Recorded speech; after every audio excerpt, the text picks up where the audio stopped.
رضا الله تعالى وشفاعة رسول الله صلى الله عليه وسلم وعلى آله وأصحابه وأزواجه وذريته وآل بيته على يد القول الفاتحة. أعوذ بالله من الشيطان الرجيم. الحمد لله رب العالمين الرحمن الرحيم إياك نعبد وإياك نستعين اهدنا الصراط المستقيم صراط الذين أنعمت عليهم غير المغضوب عليهم ولا الضالين.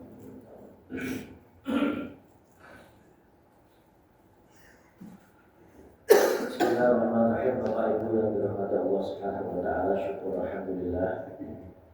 Pada hari ini masih diberikan umur panjang oleh Allah bisa sama-sama berjumpa, sama-sama hadir berkumpul di masjid yang kita cintai ini di dalam rangka sholat subuh jamaah dan taklim rutin kita. Mohon maaf sebenarnya tadi saya datang sebelum subuh. Kok ngantuk saya nyengir kursi itu, ntar tak ada dengernya nggak dengar ya. Kalau sampingnya masjid nggak dengar. Oh, speakernya ketinggian Pak. Itu melewati saya gitu. Ya Allah, dari takbirkan jamaah. Bismillahirrahmanirrahim. Kita hari ini membahas tentang bagaimana sikap kita terhadap orang yang berbohong. Ini mengutip ayat Al-Quran di surah Al-Baqarah ayat 204 dan 205 tentang karakternya orang-orang munafik. A'udzubillahi minasyaitonirrajim. Bismillahirrahmanirrahim. وَمِنَ النَّاسِ مَنْ يُعْجِبُكَ قَوْلُهُ فِي الْحَيَاةِ الدُّنْيَا وَيُشْهِدُ اللَّهَ عَلَى مَا فِي قَلْبِهِ وَهُوَ أَلَدُّ الْخِصَامِ وَإِذَا تَوَلَّى سَعَىٰ فِي الْأَرْضِ لِيُفْسِدَ فِيهَا وَيُهْلِكَ الْحَرْثَ وَالنَّسْلَ وَاللَّهُ لَا يُحِبُّ الْفَسَادَ. وَمِنَ النَّاسِ مَنْ يُعْجِبُكَ, di antara manusia ada yang pembicaraannya itu bikin takjub orang, mengagumkan. Kalau ngomong itu omongannya itu mengagumkan. Jadi pokoknya kalau ngomong itu bikin orang lain itu terheran-heran, takjub kepada dia. Wa minan nasi man yu'jibuka qawluhu fil hayatid dunya wa yushhidu Allah 'ala ma fi qalbihi wa huwa aladul khisam. Dan dia menjadikan Allah sebagai saksi atas kebenaran isi hatinya, padahal dia adalah penentang yang paling keras. Jadi wa idza tawalla sa'a fil ardi, apabila berpaling dari kekuasaan Allah, liyufsida fiha yuhlikal harsa wan nasl, mereka berusaha untuk berbuat kerusakan serta yuhlikal harsa wan nasl, merusak tanaman-tanaman dan binatang-binatang ternak. Allah la yuhibbul fasad, Allah tidak suka kerusakan. Ayat ini berkaitan dengan karakternya orang munafik ya. Jadi orang itu antara yang diomongin sama yang ada di dalam hatinya kadang itu tidak sama gitu. Yang saya omongin A bisa jadi di hati kita itu B ya. Atau bisa jadi juga apa yang saya omongin sama dengan apa yang ada di dalam hati saya. Ada seperti itu. Ayat ini menjelaskan sifat-sifatnya orang munafik. Dalam hal ini Allah menempatkan satu poin yang namanya perbuatan itu ya, ada yang ditampakkan dan ada yang disembunyikan. Perbuatan itu ada yang ditampakkan dan ada yang disembunyikan. Sesuatu di dalam kehidupan itu setiap orang punya kesempatan yang sama, ada yang ditampakkan dan ada yang disembunyikan. Maka ketika kita bicara, terjadi sebuah pembicaraan antara dua pihak atau dua orang, tentu dalam pembicaraan itu ada yang ditambahkan dan ada yang disembunyikan. Tidak mungkin kan jujur-jujuran kabeh, tidak mungkin. Ya, pasti ada yang disembunyikan dan ada yang ditambahkan. Dan itu ya itu jais, itu dibolehkan. Dalam agama juga dibolehkan. Orang yang menyembunyikan punya privasi itu dibolehkan. Tidak semuanya harus diomongkan kepada orang lain. Ini maksud kalau semuanya diomongin ke orang lain. Jadi tanya sama anaknya gitu kan, Bapak, caranya bikin adik itu gimana? Maksudnya jenengan mau jelasin sama anaknya masih kecil. Ya enggak semuanya harus diomongkan kepada orang lain. Maka sebenarnya menjawab setiap pertanyaan itu kebodohan. Menjawab semua pertanyaan itu kebodohan. Kenapa dikatakan kebodohan? Karena tidak semua pertanyaan itu harus dijawab. Tergantung kebutuhan dan siapa yang bertanya. Kebutuhannya untuk apa? Nah, yang nanya anak kecil kok. Buat apa kok dijelaskan secara detail? Cara bikin nanti itu begini loh, jelasin prosesnya secara detail, ya nggak penting. Ya, untuk apa menjelaskan dia secara detail? Maka ketika ada orang bertanya, tidak semuanya harus dijawab. Lihat dulu siapa yang nanya dan untuk apa kepentingan untuk dijawab. Karena setiap manusia itu punya kesempatan yang sama, bahwa ada yang bisa ditampakkan dan ada yang bisa disembunyikan, maka sudah satu kewajaran seandainya setiap manusia punya kesadaran tentang Tuhan. Seandainya setiap manusia punya kesadaran tentang Tuhan, bahwa ada Tuhan, ketika saya mengatakan A kepada Anda, belum tentu hati saya mengatakan A. Ya, ketika saya mengatakan B kepada Anda, belum tentu hati saya mengatakan B. Tetapi ketika saya sadar atau kita menyadari bahwa ada sebuah kekuatan yang cukup besar, yang dia selalu tahu apa yang kita lakukan dan apa yang kita perbuat dan apa yang kita ucapkan, maka tentu itu akan menyelesaikan semua masalah. Yang jadi masalah adalah tidak semua orang menyadari bahwa adanya Tuhan itu memiliki sifat maha tahu. Kadang juga tahu, tapi dia tidak meyakini bahwa Tuhan itu maha tahu. Padahal iman itu Pak, dalam termasuk bagian dari wa min wajibatil qalbiyah al-imanu billah wa bima jaa 'anillah. Ini saja agak detail dikit ya. Yakin kepada Allah dan yakin kepada apa yang datang dari Allah. Kita iman gitu. Apa yang datang dari Allah itu buahnya. Ya. Sehat yang datangnya dari Allah, rezeki yang datangnya dari Allah. Betul?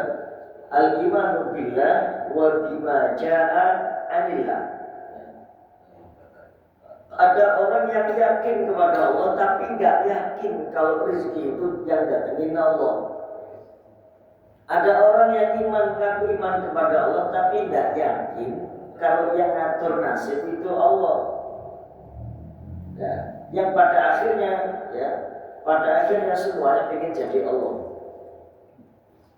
Semuanya ingin jadi Allah. Mau ngatur sendiri, diatur sendiri sama dia. Jadi aturan Allah itu disalahkan semua. Harusnya saya itu begini, harusnya saya itu begini, harusnya saya itu begini. Padahal sudah diatur sama Allah. Ada orang mau nikah, seminggu lagi akan nikah, ternyata tidak jodoh. Ternyata jodoh. Terjadi Pak, di Limo kejadian. Undangan sudah disebar. Bahkan nggak seminggu tapi sebulan lagi. Paginya sarapan bareng, siang masih makan ketoprak bareng, sorenya meninggal. Yang laki meninggal. Yang perempuan langsung pingsan meninggal gitu kan. Kenapa? Undangan sudah disebar, gitu kan? Catering sudah dipesan, semua dari disiapkan, tiba-tiba yang laki meninggal. Nggak ada cerita sakit atau apapun juga nggak ada, langsung meninggal. Bapaknya tuh untungnya kok bapaknya tuh kok ya ahli masjid, jadi tatak banget, kuat banget gitu. Nah itu kalau dia tidak meyakini bahwa bima jaa amillah, aku nggak stres tuh. Dia nggak meyakini bahwa semua itu datangnya dari Allah, dia stres itu datang seperti itu. Maka ketika orang bisa menghadirkan Allah di dalam dirinya, maka yang lain dianggap tidak penting, itu sudah mentoknya iman. Saya rela kehilangan apapun asalkan Allah tidak hilang dari hatiku. Aku rela kehilangan istriku yang cantik asalkan Allah tidak hilang dari hatiku. Aku rela kehilangan mobil yang mewah itu asal Allah tidak hilang dari diriku. Saya seperti itu. Enggak bisa Pak. Jadi itu makanya kalau ngaji itu jangan main HP terus. Terus apa namanya? Makanya seandainya setiap manusia punya kesadaran bahwa adanya Allah itu apa namanya selalu melingkupi kehidupan manusia dan dialah yang paling tahu apa yang ada di dalam hati seseorang, sehingga kita tidak perlu ngurus sampai sejauh-jauh di dalam hati. Loh, jangan-jangan hatinya nggak bilang apa? Saya ini ngomong nih kayak gini, jangan-jangan hati saya itu tidak seperti itu, nah, gitu kan? Bisa jadi seperti itu. Nahnu nahkumu bil zahir, wallahu yahkumu bil batin. Manusia itu hanya berhak menghukumi yang tampak secara lahiriah, karena usah menghukumi yang tidak tampak, yang ada dalam hati, karena tidak ngerti. Ini pernah terjadi pada zaman Rasulullah pada saat perang. Kemudian ada orang kafir yang kemudian mengucapkan syahadat. Akhirnya sama Allah, sama Rasulullah, tadi dibunuh kan, udah syahadat, gitu kan. Kemudian sahabat, ya Rasul, jangan-jangan hatinya berbohong, dia nggak syahadat. Kata Rasulullah, emang kamu tahu? Gitu kan? Emang kamu tahu? Gitu. Ya nggak tahu, ya sudah, nggak usah terlalu dipusingkan. Kalau kamu pusingkan ngurusin hatinya dia, kamu nanti stres ya. Untungnya kita nggak tahu hatinya orang lain. Kalau saya tahu hatinya orang lain, Khalid dalam hati juga nggak setuju saya bilang. Kalau seandainya kita bisa tahu hatinya orang-orang itu ya, ngomongnya kita A, ternyata hatinya B. Banget, jangan dasar sial gitu. Katanya dia sama saya dukung, ternyata dia orang apa namanya? Serigala berbulu domba kan? Serigala berbulu domba itu apa? Ya, apa? Padahal kan mengancam membunuh, tapi dia tampilannya tidak membunuh gitu kan? Serigala berbulu domba itu bisa jadi seperti itu, nah, gitu kan? Nggak jadi cemburu sama Rasulullah. Terus sahabat itu bertanya, Rasul, ya Rasul, gimana kalau dia berbohong? Kalau dia nanti berbohong ternyata dia nggak syahadat, habis itu orang kita gimana? Ya kata umirtu an uqatila an tasyhadu an la ilaha illallah. Umirtu an uqatila an tasyhadu an la ilaha illallah. Aku cuma diutus sampai dia mengucapkan asyhadu an la ilaha illallah Muhammadur Rasulullah. Kalau dia sudah mengucapkan asyhadu an la ilaha illallah Muhammadur Rasulullah, sudah selesai. Ya, dia punya hak yang sama untuk dilindungi, dia punya hak sama, hartanya dijaga, kehormatannya juga dijaga. Kalau salamnya dijawab, kenapa? Sudah termasuk golongan orang-orang Islam. Gitu. Urusan hatinya dia bohong atau tidak bohong, sudah. Wa hisabuhum 'ala Allah. Ya serahkan aja hisabnya kepada Allah. Serahkan hisabnya kepada Allah. Dan satu masjid ini ya, apa namanya? Enggak semua komentarnya sama. Kayaknya kalau depan saya terus manduk-manduk, iya gitu banget, itu juga enggak ada. Itu biasa aja gitu. Ya, nggak usah diusut terlalu dalam. Kalau usut terlalu dalam, ya saya cerita sendiri gitu kan. Biarin saja, serahkan kepada Allah. Kita ngomong nih, masya Allah zaman dulu ya. Apa namanya? Ada kok sahabat di kalangan sahabat dan Rasulullah itu. Kalau di depan Rasul itu, kalau ngaji soalnya paling depan, tapi ternyata dia orang munafik. Kok depan Rasul, masya Allah ngomongnya tuh halus banget, terus sopan banget, ternyata di belakang dia, wah, goblok banget. Di belakang dia ngomongin digoblok-goblokin gitu. Serta presiden lah ya. Di depannya Pak Jokowi itu kalau muji-muji dia di belakangnya wes misu-misu kakak-kakak itu biasa, itu apa namanya, dari dulu sudah ada seperti itu, gitu. Ya sudah ada seperti itu. Ya udah, kamu gak usah susah-susah menghukumi dari sisi batinnya. Ini realitas kehidupannya memang apa yang diomongkan seseorang itu bisa sama juga bisa tidak sama dengan apa dalam kondisinya. Bisa jadi juga terbalik, apa yang diomongin tidak sama, bisa jadi sama apa yang diomongin dengan apa yang ada dalam hatinya. Maka kita nggak perlu terlalu dalam untuk mengambil hukum apa yang ada dalam hatinya. Yang di dalam hati itu serahkan saja sama Allah. Inilah pada akhirnya kita nggak gampang suudzon kepada orang. Nggak gampang suudzon. Baru datang muncul apa namanya? Waduh, apa namanya? Kita dari mana itu ya? Padahal apa namanya? Nggak tahu ujungnya dari mana. Ujuk datang duduk diomongin lagi gitu kan. Itu gampang suudzon kepada orang, itu terlalu sibuk ngurusi perasaan orang.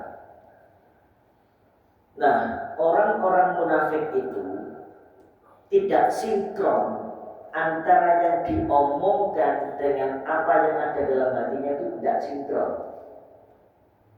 nggak sama. Mulutnya ngomong A, hatinya sebenarnya B. Mulutnya ngomong B, hatinya sebenarnya adalah A. Itu orang munafik. Kalau orang mukmin, orang Islam yang mukmin itu orang yang konsisten menyatukan apa yang diucapkan dan apa yang ada dalam hati. Itu orang mukmin. Apa yang di dalam hati dengan apa yang diucapkan itu sama. Makanya kalau mukmin huwa tasdiqun fil qalbi wa qaulun fil lisan wa amalun bil arkan, gitu kan. Dari sini gitu kan, iman itu. Al iman huwa tasdiqun fil qalbi, artinya membenarkan, wa qaulun fil lisan, lisannya mengucapkan, wa amalun bil arkan. Itu orang yang beriman. Tetapi orang munafik itu tidak sama, Pak. Orang munafik itu paling susah untuk diteliti. Ya. Kita punya jamaah banyak itu ya. Ada munafik ini, oh pasti ada, tapi susah untuk diketahui. Kenapa? Karena tampilannya seperti bukan orang munafik. Masih gampang kita mengetahui orang kafir, lebih mudah orang kafir itu. Makanya azabnya orang munafik itu lebih pedas dibandingkan orang kafir. Innal munafiqina fit darkil asfali minan nar, gitu kan? Munafik itu ada di neraka yang paling bawah, di keraknya neraka paling bawah. Munafik itu. Karena memang dibilang dia itu teman, ya bukan, gitu kan? Dibilang bukan teman, ya teman, gitu kan? Dibilang bukan teman itu ya tiap hari kumpul bareng, dibilang teman tapi dari belakang musuh, gitu. Orang munafik itu bahaya dan sangat berbahaya. Maka mukmin itu menyatukan antara apa yang diucapkan dengan apa yang ada di dalam hatinya, itu adalah mukmin. Nah, bagaimana kemaslahatan kehidupan bisa diraih kalau seandainya setiap orang itu bisa mengetahui isi hatinya? Pak Malik tahu isi hati saya tahu isi hati Pak Malik, atau Khalil tahu isi hati saya tahu itu nggak akan tercipta kehidupan, Pak. Untungnya kok sama Allah itu, ya, nggak diberi kemampuan kita untuk bisa melihat hatinya orang lain. Makanya kadang orang yang mukasyafah itu, orang yang inkisah itu, orang yang mukasyafah bisa tahu hatinya orang itu, nggak tenang hidupnya. Setiap ada kamu duduk-duduk kelihatannya sopan, ternyata dia nggak suka sama kita, kayak tenang banget aja. Kamu ngomong sama saya, ternyata kamu nipu saya dulu, hidupnya nggak tenang. Tapi kalau kita nggak tahu tentang orang hatinya orang lain seperti apa, itu tenang kita, santai aja. Yang kita nilai ya apa yang ada di hadapan kita. Itu penting. Nah, apa namanya? Maka perlu manusia itu memiliki kesadaran bahwa Allah itu mengetahui segala sesuatu yang kita ketahui. Kalau seandainya kita punya sesuatu yang saya tidak tahu, kalau kita tahu bahwa dia punya sesuatu yang saya tidak tahu dan saya punya sesuatu yang dia tidak tahu, maka tidak akan terjadi kemaslahatan dalam sebuah kehidupan. Maka harus ada satu kekuatan yang tahu semuanya. Hati kita tahu semuanya, isi hati kita tahu semuanya, orang lain juga tahu semuanya, yaitu Allah Subhanahu wa Ta'ala. Jamaah sekalian yang dirahmati Allah Subhanahu wa Ta'ala, maka dari itu kuncinya gimana? Serahkan sama Allah. Ya, udah biar jadi urusan Allah. Biar jadi urusan Allah. Maksudnya kalau didatengin orang itu sakit, itu yang tak benerin dulu tauhidnya. Yang orang yang menguruka sakit itu, yang tak dulu tauhidnya, kemudian baru hatinya. Ada orang datang ke saya, Pak. Datangnya gini, Pak Ustaz, saya minta tolong dibukakan aura wajah saya. Kira saya itu buka aura wajah. Jadi mana itu orang dengar saya itu bisa buka aura wajah, sudah dia tahu. Saya tanya, ibu ada masalah apa? Gitu kan. Begini Pak Ustaz, saya ini kan karyawan apa ini? Yang pusat gede sih betul. Jaya properti yang gede ya. Nah, saya itu perusahaan Jaya. Saya udah kerja di Jaya itu cukup lama, tapi saya kok nggak naik jabatan. Sementara ada orang baru yang baru masuk itu langsung naik jabatan. Kira-kira apa aura saya tertutup, Pak Ustaz? Tolong saya dibukakan aura saya. Jam kerjanya maksudnya di luar saya dibandingkan dia. Terus saya tanya kembali, Bu, selama ibu jadi karyawan Jaya, ibu masih bisa sholat apa enggak? Ya masih bisa, Pak Ustaz. Masih bisa sholat dengan nyaman. Ibu masih bisa ngurusin urusan rumah tangga dengan nyaman enggak? Masih bisa, Pak Ustaz. Anak-anak ibu terus dengan baik enggak? Masih makan semua enggak? Masih makan masih baik. Ya sudah, gitu kan. Sekarang kalau ibu saya tanya, kalau ibu misalnya dinaikkan jabatannya, kira-kira ibu masih punya waktu untuk urus keluarga enggak? Saya tanya gitu, enggak bisa jawab dia. Terus kalau gitu ibu pengen naik jabatan apa enggak gitu. Akhirnya enggak jadi naik. Akhirnya pulang enggak jadi enggak jadi enggak jadi minta dinaikkan jabatannya. Bu, Allah itu sudah memilihkan ibu jabatan yang terbaik, tapi ibu enggak sadar. Dengan jabatan yang ibu candang sekarang ini, ibu tidak kekurangan ekonomi. Yang pertama, ibu masih bisa ibadah, ibu masih bisa jalanin kewajiban sebagai istri, ibu masih bisa jalanin kewajiban sebagai ibu rumah tangga, mengelola anak-anak dengan baik. Apa yang ibu mau?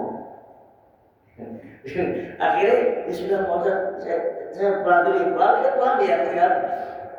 Saya kuatkan gitu kan. Itu yang aura. Datang lagi orang katanya disangkat sama tetangganya. Gitu kan.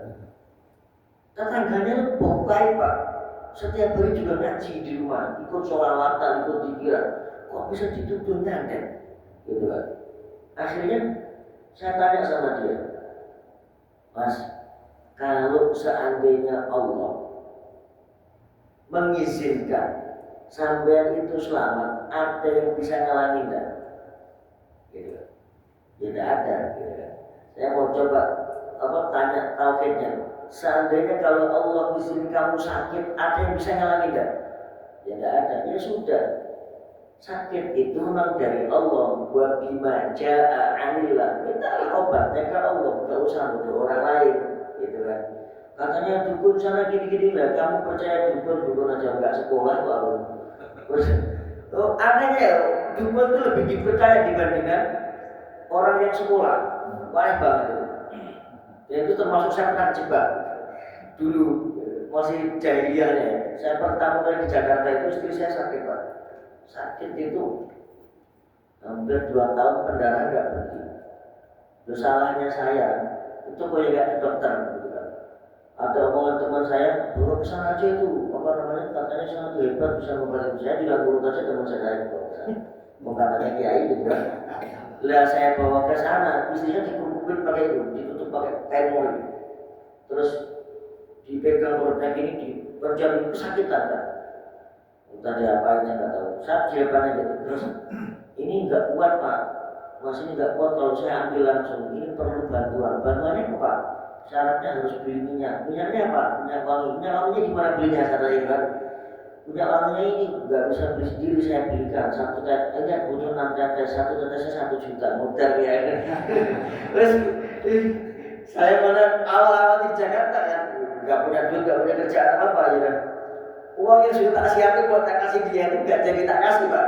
Saya bawa pulang lagi gitu kan. Ya sudah Pak, saya nggak jadi berobat, bisa pulang lagi aja. Terus saya dikasih obat apa dan enggak saya minumin ke dia. Ternyata mereka memanfaatkan kondisi kita itu kerjaan setan semua. Kerjaan setan itu asyaiton ya'idukumul faqra wa ya'murukum bil fahsya. Setan itu ngajak pakai kefakiran. Kalau sudah fakir orang itu miskin, pakai gampang disesatkan. Gampang disebutnya kadal faqru ayyakuna kufra. Caranya orang jadi sesat itu gara-gara yang fakir dulu. Setelah fakir gampang disesatkan. Kalau sudah nggak punya duit, gampang disesatkan. Nah, itu bagian seperti itu adalah bagian yang harus dikuatkan tauhidnya, dibersihkan hatinya, gitu kan. Jangan dikit-dikit nyalain orang, dikit-dikit nyalain orang. Konsepnya itu konsep lalat dan sampah. Di mana ada sampah, pasti ada lalat. Harusnya konsepnya jangan jadi lalat, dong, jadilah lebah. Di mana ada lebah, yang dicari bukan sampah, tetapi bunganya. Walaupun di atas tumpukan sampah itu tumbuh-tumbuhan, yang dicari bukan kotorannya, tapi yang dicari adalah bunga yang tumbuh di atas sampah. Itu lebah. Jadi seperti itu ya. Jangan jadi sampah. Kalau sampah itu ada di dalam hati, hidup di hasil, dimanapun juga kita pasti akan dibisiki setan. Maka hati itu cukup krusial. Tidak usah terlalu menghubungi hatinya orang. Yang penting hati kita tidak terjebak ke sana. Nah, itu adalah cukup serahkan kepada Allah. Jangan kita bilang gini, Pak, jangan-jangan dia bohong. Sebelum dia bohongin saya bohongin duluan. Itu namanya apa? Sebelum dia bohongin saya bohongin duluan gitu loh. Menipu, ditipu dan tertipu ya. Jadi satu, menipu, ditipu dan tertipu jadi satu komplotan gitu kan. Ya. Hada wajah yazim al-adab. Hari ini yang menghendaki mengharuskan kita akhirnya jadi punya adab. Kemudian yang menjadikan kita jadi punya adab dan tata krama. Kita nggak perlu menjas orang lain dulu. Ada orang tidur di masjid, kemudian nggak azan subuh, nggak sempat sholat.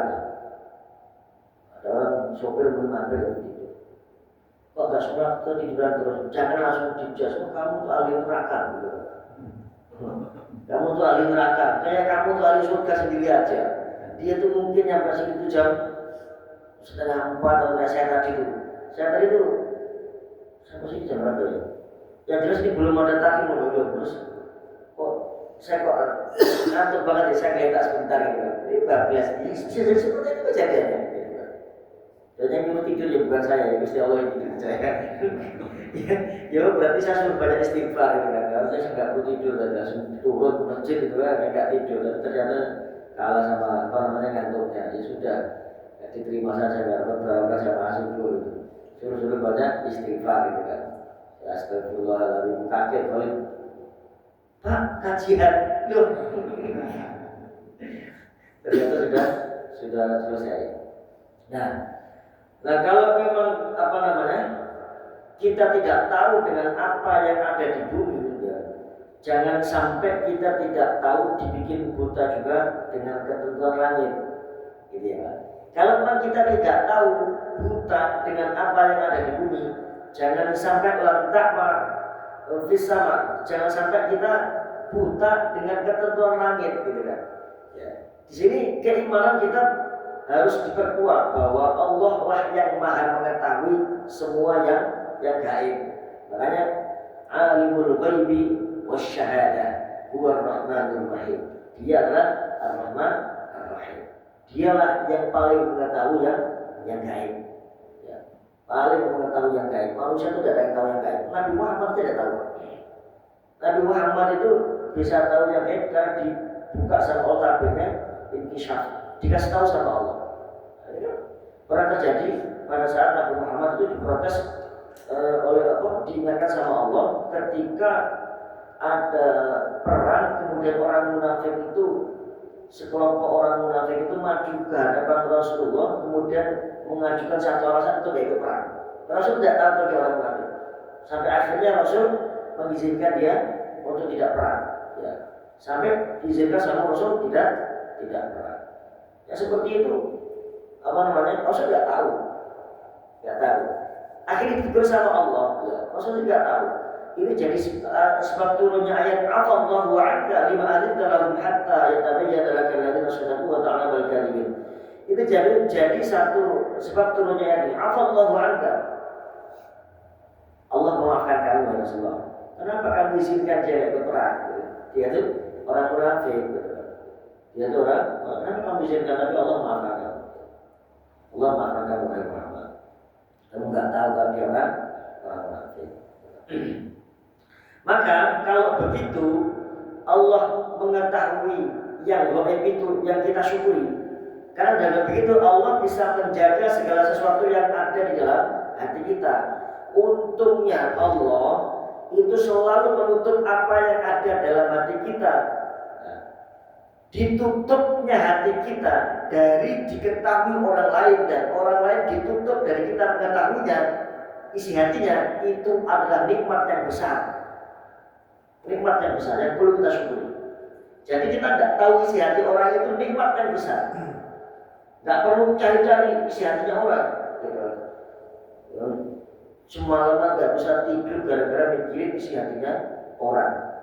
Jangan-jangan dia nggak suka sama saya. Jangan-jangan dia main belakang. Jangan-jangan dia itu aja dipikirin nggak bisa tidur lagi ya.